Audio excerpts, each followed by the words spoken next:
ce que le frère Jean Plia nous a dit ce 14 mai. Ce matin, au réveil, après les prières traditionnellement matinales, il m'est arrivé à l'esprit de vous adresser, à vous mes chers bergers et mes chères bergères, à vous mes frères et sœurs du renouveau et amis, un petit message de méditation à partir de la vie de notre Père dans le renouveau, le frère Jean Plia. Le frère Jean, modèle par ses vertus et ses qualités. Grand-père et père, il ne rougissait jamais de s'entendre appeler frère. C'est peut-être déjà là une porte d'observation et de contemplation des qualités de l'homme que le renouveau charismatique catholique au Bénin, en Afrique et dans le monde continue de désirer. Ces qualités sont nombreuses, exceptionnelles et font que la plupart des bergers aujourd'hui continuent de se réclamer de lui ou simplement d'avoir été à son contact ou à son école. Entre autres qualités, les cœurs sont unanimes pour reconnaître en l'homme un passionné du Christ, un homme totalement confié à la grâce de la prière, un homme juste et honnête dans sa foi, devenu pour bon nombre d'entre nous un modèle de foi, un infatigable persévérant, un homme d'écoute, amoureux de la vérité, un homme humble qui savait même demander pardon à ceux qui l'avaient offensé, un prédicateur qui ne recherchait pas les éloquences, mais dont la formation avait fini par le constituer comme un homme de vie concrète qui se nourrissait de foi réfléchie et de philosophie de la vie qui ouvre à la vérité de Dieu qui s'est incarné. Un bon historien, il avait appris beaucoup de l'histoire de l'Église, cette histoire à laquelle il est resté collé, et cette Église à laquelle il est resté très obéissant jusqu'au soir de sa vie. Il respectait tellement le prêtre quel qu'il soit. Et rien que ce modèle devrait nous amener, nous autres prêtres aujourd'hui, à plus d'attention et de soins pour nos charismatiques. Le frère Jean, à l'école du disciple bien-aimé, sa vie a été encadrée par la passion du Christ, l'amour et l'obéissance à son Église. De cette manière, il a pu imiter la vie du saint dont il porte le prénom. Jean, le modèle de tous les charismatiques, virulent par son âge, ardent dans ses actions, mais prudent par sa sagesse, laissant la première place à Pierre, tout en ne perdant rien des grâces du disciple bien-aimé. Sa vision tranchait sur le voie des autres parce qu'il était un passionné du Christ et, comme signe, sa tête reposait sur sa poitrine. C'est ce que Jean Plia, que nous admirons aujourd'hui, c'est cela qu'il a fait. C'est ce Jean qu'il a contemplé et nous retrouvons en lui les forces et les caractères de ce Jean. Quoique ancien par son âge, il avait gardé cette ardeur et cette vivacité au service de la parole de Dieu. Le frère Jean, à l'école de Marie, la première charismatique. Il arrive parfois que les saints hommes meurent sur de grands jours, ou si vous voulez encore, si ces jours-là ne le sont pas, c'est-à-dire s'ils ne sont pas saints, leur naissance au ciel en ces jours contribue à les grandir et à les sanctifier. N'oublions pas que le frère Jean Plia est entré dans l'Eucharistie éternelle à la date du 14 mai. Entré dans la joie du souverain maître en un mois marial et après avoir célébré Notre-Dame de Fatima, reste un signe pour nous tous. Tout charismatique sans dévotion mariale sera un danger publiquement constant à la vie d'intériorité, de méditation et d'oraison du charismatique.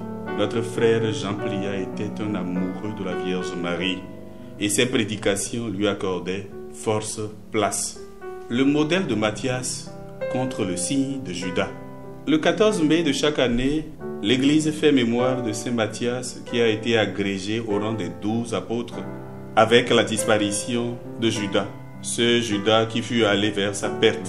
Pourquoi le frère Jean Plia nous a-t-il précédés auprès du Père alors que traditionnellement, la date du 14 mai est dévolue à la fête de Saint Matthias? Une chose est sûre, les Saintes Écritures nous renseignent que Matthias avait été désigné par l'Esprit Saint pour remplacer Judas l'Iscariote, celui-là que le disciple bien-aimé présente chaque fois comme un amoureux, non des pauvres, mais de l'argent, un traître qui a vendu son maître et qui est mort en se donnant la mort. Sur qui le frère Jean Plia focaliserait-il ainsi notre attention en mourant à la Saint-Matthias? Sur Judas ou sur Matthias lui-même? Au regard de la vie de l'homme, il semble plus cohérent qu'il prévient notre renouveau du danger du Judas. Ce Judas qui pourrait avoir en notre sein des déviations de Judas qu'il pourrait avoir en nos rangs, selon les informations que pourrait nous fournir le disciple bien-aimé. À ce propos, on pourrait bien lire Jean au chapitre 12, verset 3 à 6, Jean au chapitre 13, le verset 29, ou encore d'autres évangélistes synoptiques. Par exemple, Marc au chapitre 3, verset 19, au chapitre 14, verset 10, Matthieu au verset 26, Matthieu au chapitre 26, verset 14 à 16. Plus, il nous laisserait comme testament d'amour de son cœur à suivre l'exemple de Matthias. Ce dernier faisait partie de ceux qui avaient accompagné les apôtres durant tout le temps où le Seigneur avait vécu parmi les apôtres, depuis le commencement, lors du baptême donné par Jean, jusqu'au jour où il fut enlevé d'auprès des apôtres. Confère Acte 1, versets 21 et 22. Matthias avait donc suivi le Christ et avait accompagné les apôtres pendant des années, sans même réclamer d'être agrégé à leur rang. Mais quand vint l'heure pour l'Esprit Saint de le révéler, il l'a choisi simplement. Observons bien ce qu'en disent les Actes des Apôtres. On en présenta deux. Joseph, appelé Barsabas, puis surnommé Justus, et Matthias. Acte 1, 23. De Matthias, on ne connaît que le nom. Quant à Barsabas, on le connaît déjà comme Joseph. Et en plus de cela, il est reconnu comme le juste. Ce serait là la traduction du Justus latin. Et pourtant, c'est Matthias que l'Esprit Saint a désigné, sans que celui qui semblerait plus en vue, le juste pour ne pas le nommer, sans qu'il revendiquât quoi que ce soit. C'est l'œuvre de l'Esprit Saint.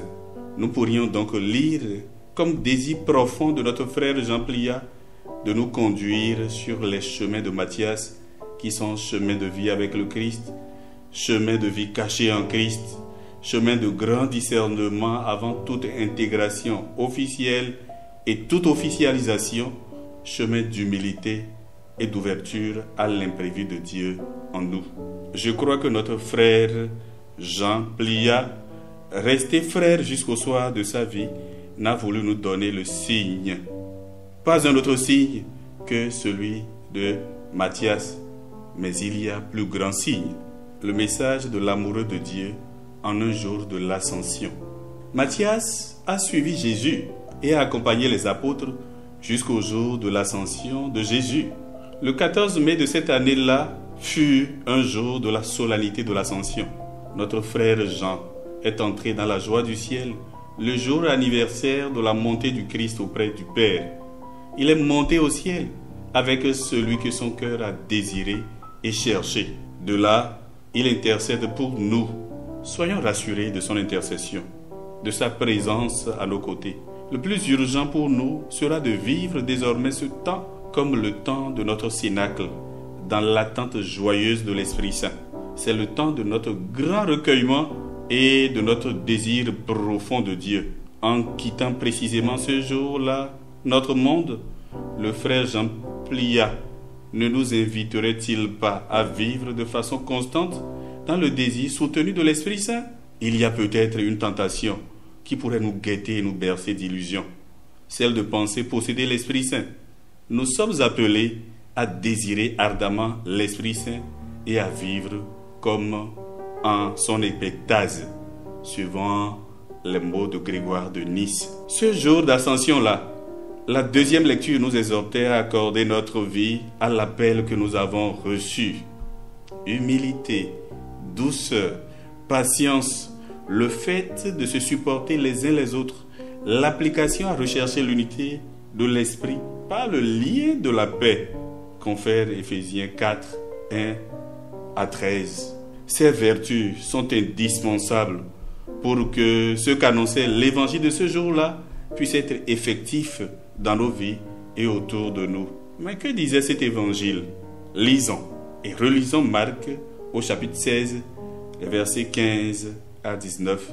Et il leur dit: allez par le monde entier, proclamez l'évangile à toutes les créatures. Celui qui croira et sera baptisé sera sauvé. Celui qui ne croira pas sera condamné.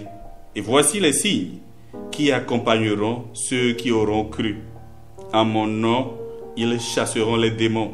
Ils parleront des langues nouvelles. Ils prendront dans leurs mains des serpents. Et s'ils boivent quelque poison mortel, cela ne leur fera aucun mal. Ils imposeront les mains à des malades et ceux-ci seront guéris. Donc le Seigneur Jésus, après leur avoir parlé, fut enlevé au ciel et s'assit à la droite de Dieu. Mes frères, mes sœurs, cela advient-il réellement aujourd'hui dans notre vie de charismatique?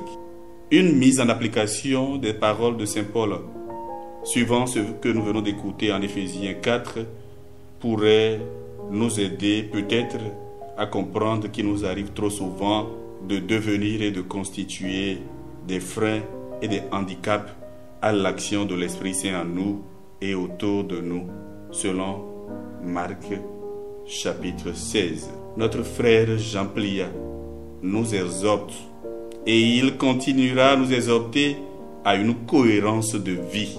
Prions pour lui, ce jour anniversaire de son rappel à Dieu. Prions surtout avec lui